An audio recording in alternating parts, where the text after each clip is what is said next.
Episode 118 of the podcast. This week we're talking about setting the mood, setting the tone, adjusting our attitude to think about the dog having a hard time instead of giving us a hard time, as well as some other ways to adjust the mood by adding scent and music.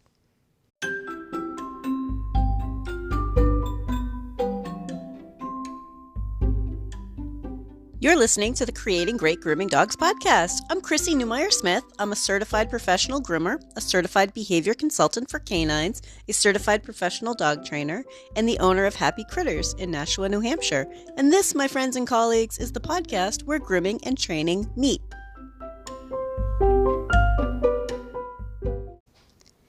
We can't really do much about how a dog's body is affected by fear.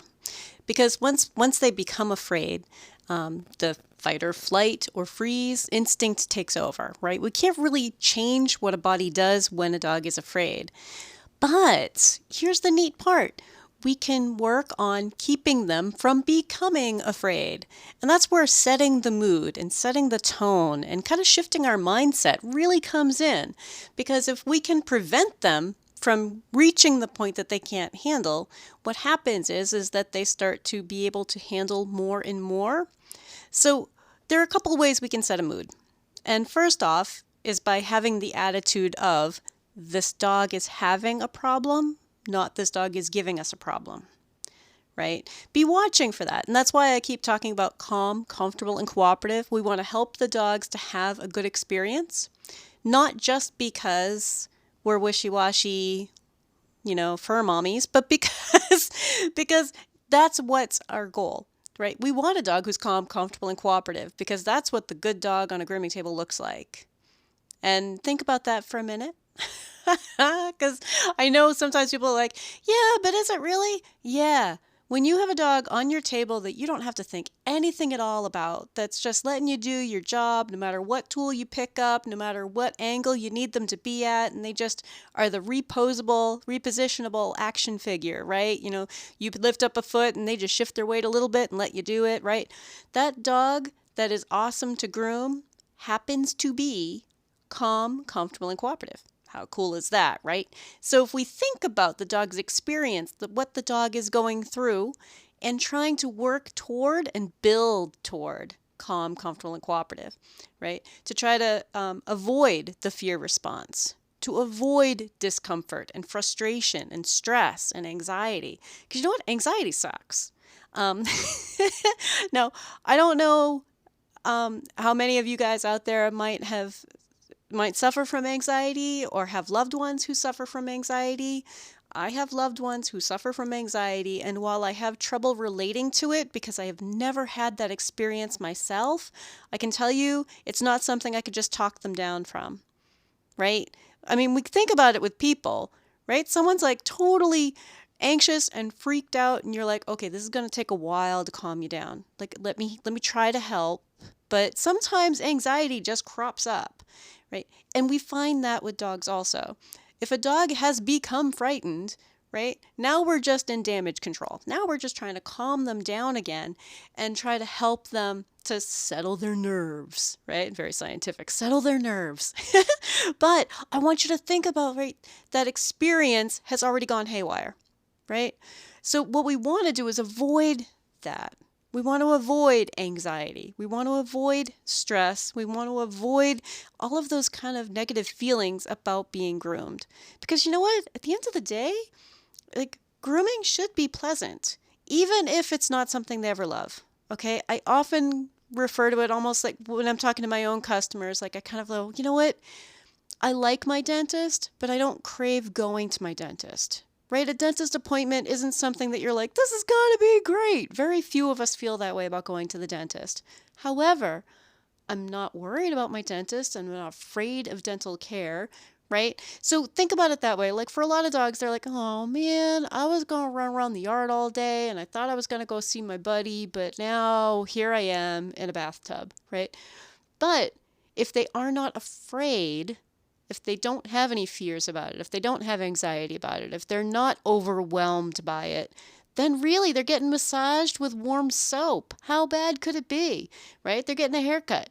Basically, they just have to kind of control themselves and let us do stuff on them for a while. And that could be like an hour to 2 hours, maybe more, right? I mean, certainly some of the show dogs could be a lot more than that, but really it's more of an endurance run. So if we can teach them that this is okay and this is safe, right? And be thinking about that. One of the ways that we can do that is by setting the mood. Setting the mood and thinking that, like, I want this dog to be calm, comfortable, and cooperative, and I need to be watching for changes. So if this dog becomes anxious, I'm like, whoa, hey, what's happening? Right? If I turn on a new tool, I often turn like clippers on or any sort of loud object on by saying first, loud noise. So the dogs that I groom are used to me saying things like loud noise, and I turn it on. And I turn it on behind me and then bring the noisy thing close. Instead of turning things on right behind their ear or having the dryer in the tub and then flicking the switch and like the high velocity dryer, like instantly the sound is right there, right beside them, right? I turn things on a little further away and watch for, is this dog worried about that sound? Watch for it. Because I think we should be assuming that unless they have been taught, they're going to have an issue with something. They're going to. And how do most dogs handle an issue with something? Well, most of them will either try to flatten on the table, right? They're like, they're the dog that you can't get to stand in the tub. Or they try to flee and they're blocked because they're usually on a grooming loop of some sort. Or they can freeze. And freezing is another one that's big too, because sometimes groomers will assume that that's a dog who's being good and miss the freeze when they're like, I swear to God, don't make me jump at you. Like, that's a dog that's ready to act. Like, they're just frozen and who knows what's going to happen next. So when we think about helping them to relax and setting the mood that, like, okay, I'm watching for times when you're having trouble. And I'm willing to adjust what I'm doing if you have a hard time, because I've already talked to your owners about that. Your dog may not be done beautifully today because I don't know how your dog is going to respond to all of the equipment that I have, right? Beautiful trims come with dogs who are well trained. No, here comes a tricky part too. We also have to help our owners find out what that is, right? And that's not, let's sit on the sofa and massage your feet while we watch TV, because I don't know about you guys, but that I have not found that owners massaging feet has really helped with anything, because dog nail trimming is very different than dog foot massage. And so we need to be thinking about what kind of instructions do we give our owners to help set this mood at home too, right? We want them to be able to touch their dog all over and be able to touch them with stuff and things. Not worry about brushing them, because that can turn into fights at home, right? We're setting the mood. And the dog needs to start thinking that it is so normal to be touched all over. And right now, here in New England, with snow on the ground, I can tell you my dogs are getting wiped down multiple times a day, and we're picking snowballs out from between their toes, right? That's so normal. And my dogs are like, oh, okay, yeah, of course. That's just what we do. Right? And it's not just me, my husband does too, right? And I notice he does it differently than I do. And that's the kind of thing we need to have our owners start realizing, that their dog should be comfortable with any type of touching at home. And a lot of the dogs that we see in the grooming shop setting, if they are uncomfortable with something, the owners just give up. Oh, okay. And they just stop, right? So we also need to help owners understand, like, bring him back to calm and try a little bit more, right? They also need to be training. At the end of the day, we are only responsible for the health and safety of the dog on our table at that time. The dog's in our care, right? That dog goes home, that owner is the one who's responsible for getting him groomed and keeping him clean and keeping him healthy. Not me personally. They're responsible for training their dog, and we can add some of that back into their pile of to-dos. Because, dogs shouldn't be coming to the grooming shop half feral. That is not our job, right? That just takes time away from good customers who train their dogs. So when we talk to our owners, we also need to kind of remind them, like, oh, this isn't going to happen all in the grooming shop. You have stuff to do at home too, right? And find out what they're doing. Find out what they're doing. Maybe they're forcing it every time. Like, no, I said no, and they grab hold and they grab tighter. Or a lot of these little dogs that are so worried about having their eyes touched, it's because the owners are holding their mouth shut and pressing down on the cartilage on the tip of their nose and actually choking them out while they're trying to pluck eye boogies out. Like, find out what owners are doing. I cannot tell you how common that one is. They're like, oh, I keep telling him, it doesn't hurt you. I don't understand why you're being like this. No, no. Of course the dog hates it. Sometimes we're accidentally teaching a dog to hate it. So we need to set the mood. Like, hey, you're fine. Everything's cool here. Let me help you be calm about it. And there are a couple of ways that we can set mood. We're going to talk about that next. If you're enjoying this podcast, please remember to subscribe so that you don't miss any episodes, and tell all of your friends. A couple more ways to set the mood. So I actually, if I have a dog that I know is going to be worried, if I were still in a shop setting, I mean, I am in a shop setting a couple days a week, but mostly I'm a house call groomer, right? But in a shop setting, I try to make sure that that dog is during a fairly quiet time. Okay, and what I mean by that is don't take that dog that has a problem on a busy Saturday. Like, that's kind of like a Wednesday afternoon kind of dude, right? Like, okay, I don't know how this dog is going to be, or I do know that this dog is worried and we're working on it, so let's see if we can book a quieter time. Now, a couple things happen with that. One, perhaps quieter is a little less distracting for that dog. But two, the other important one, if that dog is all stressed out, they're not stressing out any other dogs that are in there, right? Like, that would be for, well, they might still be stressing out other dogs that are in there, but you don't want to have like multiple dogs inexperienced watching someone have a meltdown. And let me explain why. So we talk a little bit about social learning with dogs. Like, they're observing and they're paying attention to what's going on around them. Now imagine like a room full of little kids, and one kid is screaming bloody murder when they're in the chair getting their hair cut, right? Or at the dentist office. And all the other little kids in the room, what would we expect them to do? And I realize that's being anthropomorphic. However, it does seem to be what we observe in dogs. They're watching. They're like, whoa, dude, I thought everything was cool, but did you see what's going on over there with Sparky? You know, what's happening over there? I'm nervous, right? So if we're thinking about that, like, okay, we're going to book you on a day that's calmer, or at a time that's calmer, with other dogs that are totally chill, right? Sometimes just observing that other dogs get dried and don't have a meltdown. I was mentioning this to a groomer pretty recently, and they said that, yeah, their dog definitely, is a calming force when they're like, okay, let me show you on this dog. Like, I'm going to put my own dog on the table and let the other dog that's nervous in the crate observe this dog on the table, their own dog who's like, oh, hey, I'm on the table. No big deal, right? There are ways for us to kind of help facilitate some social learning. There are also ways that we can make it really, really hard and scary for another dog. So if we are booking them at a time that's slower, there won't be as much chaos happening all at the same time. And that's one of the ways that we can set the mood.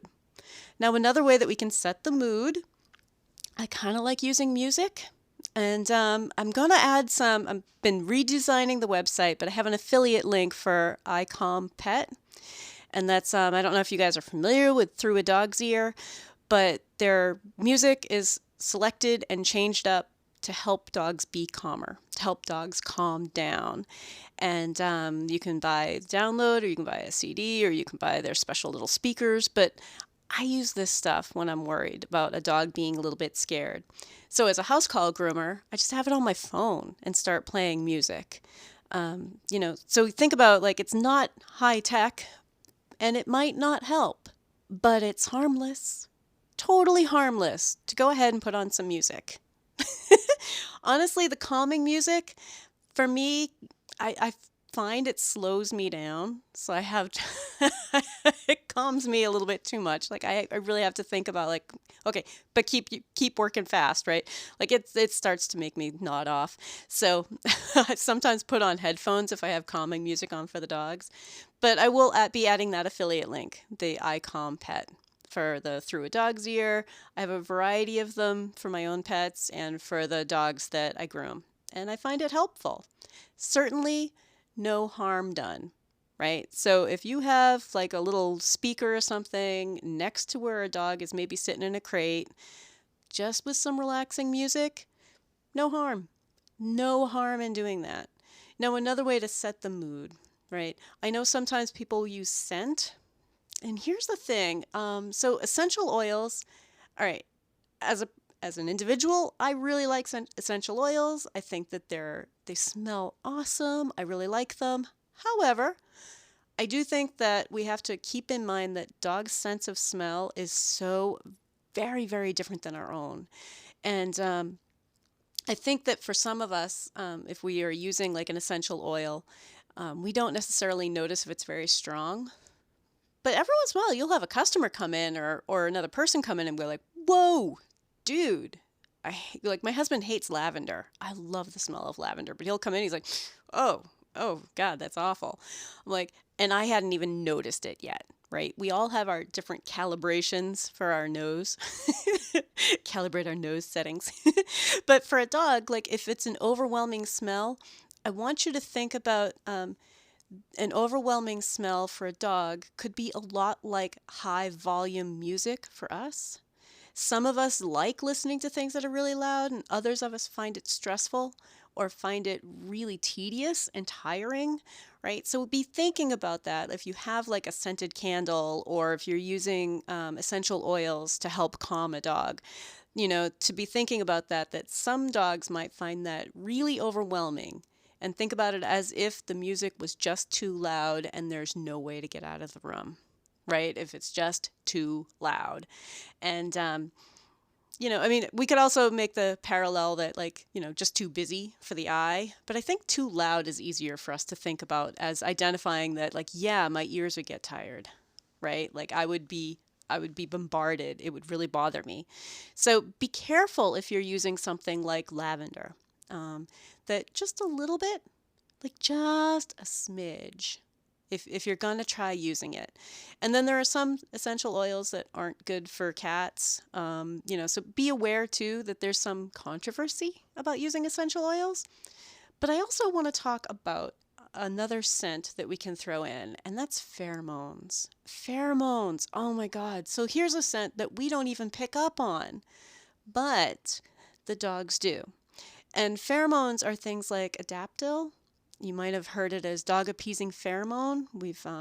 That's definitely what it used to be called. Adaptil is a brand name. I believe Sentry also makes a version. But what it is it's the pheromone. It mocks the pheromone that a mother dog gives off when she's nursing her puppies. It is meant to be calming, right? And it's a scent. It's an odor. It's picked up by their nose. However, it's not something overwhelming for them. And while it might not do anything, it could help, and it's harmless. It is harmless. It is okay to have around cats.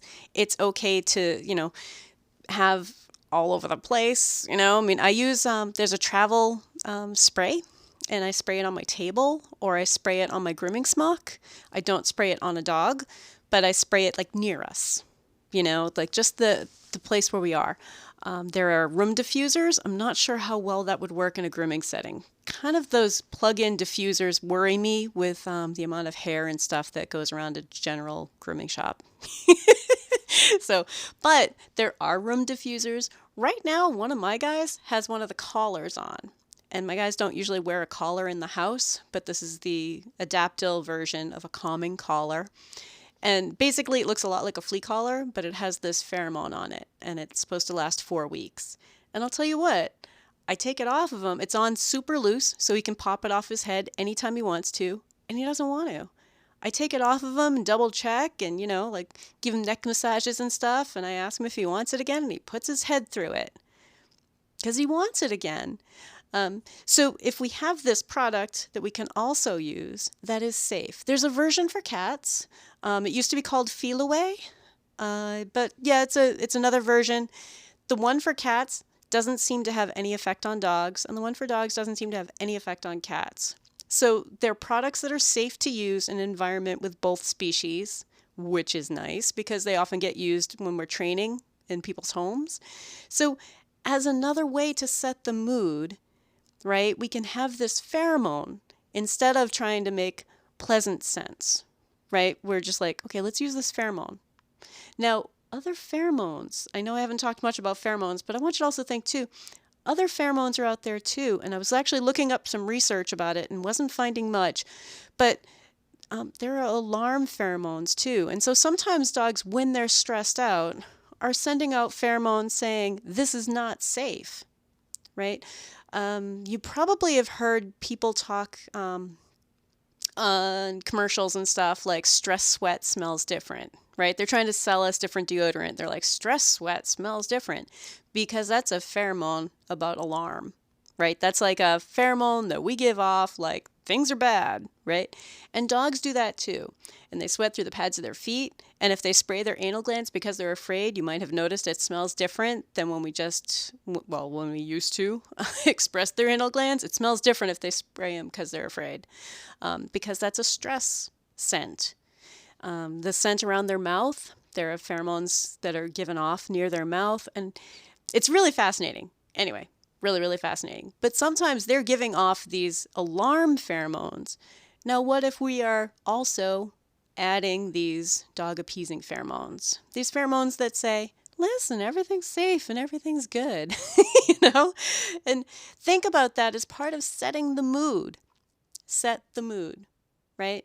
We're going to be calmer with the dogs because we're looking for things like calm, comfortable, and cooperative. We're watching for when they have problems, when they're having trouble, and we're waiting to help them get past it. But we're also being aware of the amount of noise in the room and what kind of sounds are in the room, and having some music playing that's meant to be calming.